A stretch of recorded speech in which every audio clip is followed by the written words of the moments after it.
ricordatevi che io, il pubblico di casa mia, quello diciamo della mia regione, quello di Napoli, quello di Caserta, quello non lo so, di qualsiasi altra parte della Campania, è sempre casa mia e quindi è sempre una cosa.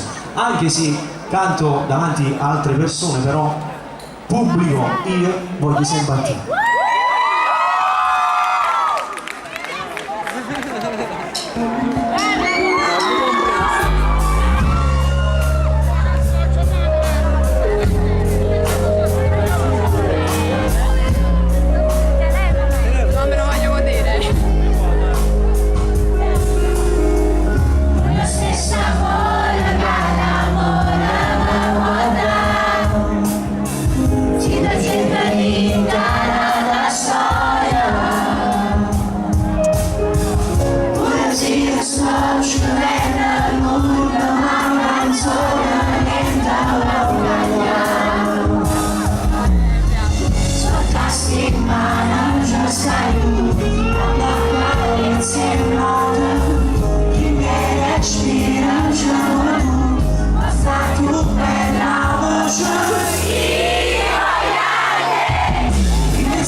Solo